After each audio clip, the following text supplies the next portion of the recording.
When I was a kid, I loved creepypasta. Super bold and controversial opinion, I know, but what can I say? It was fun. I was too old for Goosebumps, so those didn't hit anymore, and I was too young for real horror movies, so perfect age. That's not to say that creepypasta is bad. There are plenty of great ones, plenty of classics, plenty of clunkers, plenty of duds. It runs the whole gambit. But I didn't care about any of that as a kid. I just wanted literally anything I could get my hands on. Going through the popular YouTube channels of the day was pretty fun, and I got to hear some great narrations, but I always was a bit more direct in my approach. Instead of looking through stories or recommended lists or having any sort of quality control, I just hit random on the creepypasta wiki. It was awesome. So, without further ado, let's get it on with the first story, The Lurker, or what half y'all be doing in the YouTube comments. It wasn't that long until middle school started. I, Ethan Adamson, just got out of elementary school. I was scared to go to 6th grade. New homework, teachers, and bullies were what I was afraid of. But that was nothing compared to it. We had just moved into our new town, Jamesville. Everything was different from our old town. There was something more terrifying and ferocious than I would ever experience. My first encounter with the lurker was when I spent my first night in Jamesville. It was during a thunderstorm, and I was sleeping on a pallet made of blankets in my new room because we hadn't put my bed in my room yet. Around 1 o'clock that night, I was awoken by my closet creaking open. Then, a lightning strike lit up my room, revealing the thing that opened my closet door.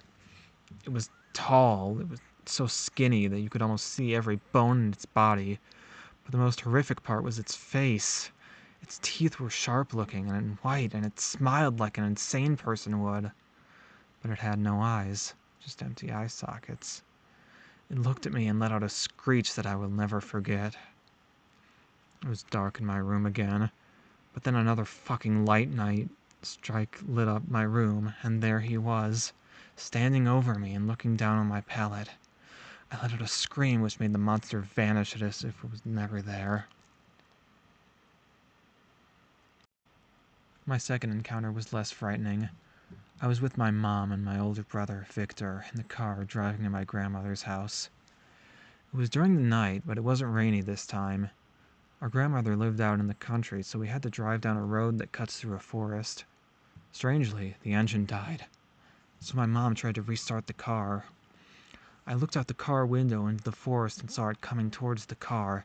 It was getting closer and closer, then it was right at the opening of the forest. I screeched in terror. "Calm down. I got it to work," Mom said as she drove off. I looked back where the monster was, but it had vanished like when I first saw it. My mom and brother didn't even notice it. We had gotten to our grandmother's house in the next 30 to 40 minutes. As we pulled our driveway, I bursted through the car door and ran into the house. Strangely, the door was already open.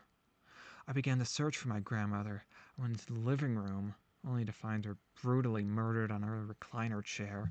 Blood was everywhere. She'd been mutilated and beat to death.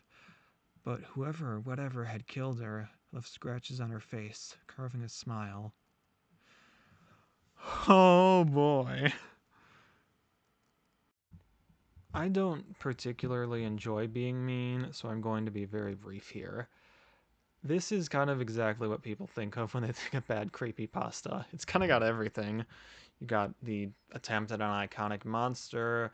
It's written by someone who's way too young for this stuff, given the whole middle school angle. And it's not very scary. This happens with random works, so we take what we can get and we move on to the next one. Which, ideally will be better, but hope is for fools. The insides. As a child, have you ever wondered what the inside of a human looks like? I know I have. And it's pretty funny how I found out. No, I didn't learn in school. I found out the hard way. Let me tell you how it happened. First off, let me tell you my name. It's Mason. and it was late in the evening when that thought first came to my mind. I had been at lunch when I heard that we were going to be learning what the inside of a human body looks like next week from a nearby student. Since he was in the same class as me, I believed what he said. I muttered something under my breath because I knew that I didn't want to learn that in such an easy way. As a kid, I always loved finding stuff out the hardest ways I possibly could. Like this website, for example. I found it because my friend mentioned scary stories he'd found online. So I went to look for them without asking what the name of the website was, and I found it. After I had heard some of these stories the same day, I heard we were going to study the body. I went searching for it immediately when I got home. When I finally found the site, I read every story I could find, no matter how gruesome it was. I loved every one of them, and that's when I decided how I'd learn that lesson on the human body the hard way. After about 2 nights of packing up every tool I'd need and thanking Mom for lending me the tools for an examination project, I went to go find who I'd cut open. Unfortunately, I didn't find anyone on the first day. I got beat up by some town bullies the next day, though, that made me realize who I'd cut open. It was clear as day. It'd be one of them. So that night, I followed one of those bullies home and saw that he was home alone. I knew this bully myself and that he was extremely lazy. I waited for him to go and take a nap before sneaking in. His house was a wreck, and it was almost impossible to make my way to the couch where the bully was sleeping on. Once reaching the couch, I set the bag down and opened it up. I grabbed a surgical knife, and to make sure the kid wouldn't wake up, I pushed my knife into the chest. It didn't go as planned, and he woke up screaming his lungs out.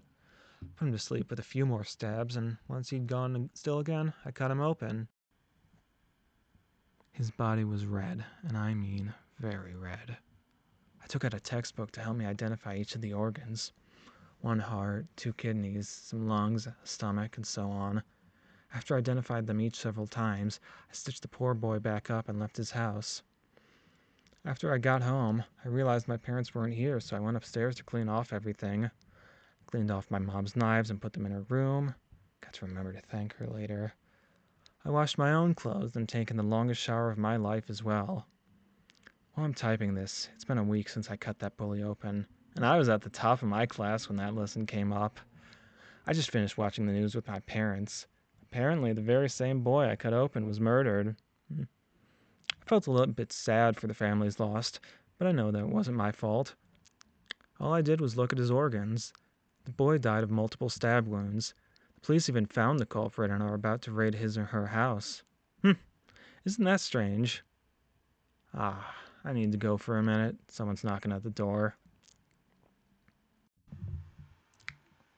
What do you call something that is a technical improvement but isn't actually any better?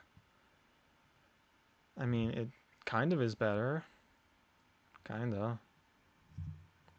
It's still written by a kid. It's still written as if they've never experienced any real violence. It's got some wonderful elements of power fantasy.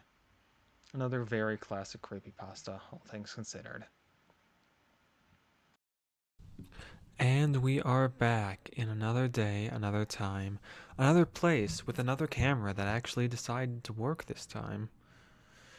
And with that, we move on to the one that I actually remember from childhood.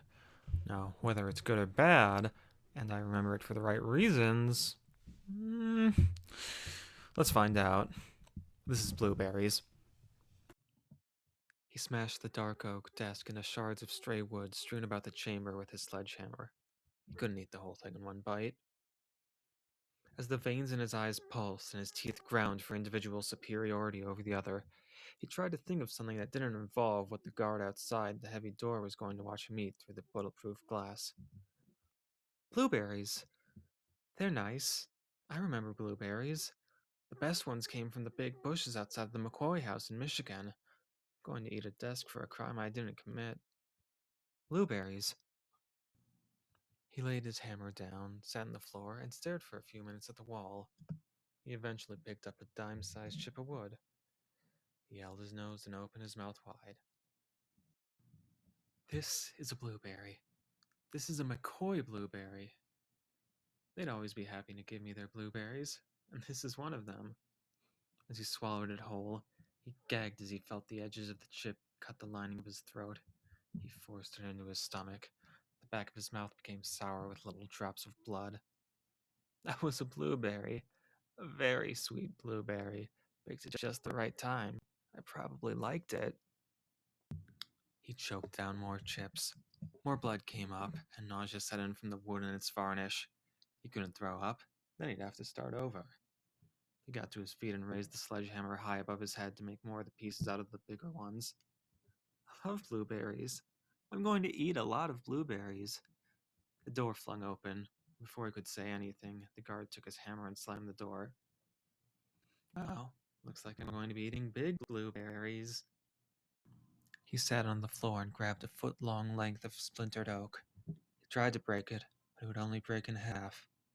He pointed his face at the fluorescent light on the ceiling and opened his mouth wide. This is a blueberry. I know it looks nothing like a blueberry, but it is. I'm a sword swallower.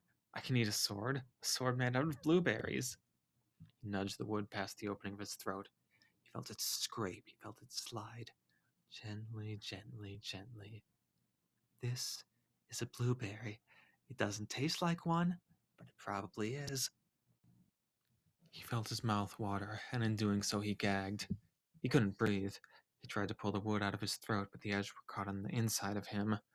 With a long scream saturated by his torn throat, he ripped the stick out and threw it to the other side of the chamber. His mouth was a fountain of saliva and blood. His esophagus might as well have been on fire with the pain. He turned his head and saw a sturdy board that made the surface of the desk. He only split it in half with the hammer. That is no blueberry. I remember this one sticking with me just because of how fucking weird it was. The weird category was always my favorite place for stories, but this one never really left my head just because the idea of being forced to eat a table as punishment for a crime you didn't commit is so bizarre that, like, honestly, how do I describe it? Well, it's obvious what I think the best one is and what you guys may think the best one is. I don't want to disparage anyone for writing. Even if you're a kid making something edgy and freaky, you're still putting creative energy into it, and I deeply respect that. It's more than I've ever done, and it's more than a lot of us will ever do.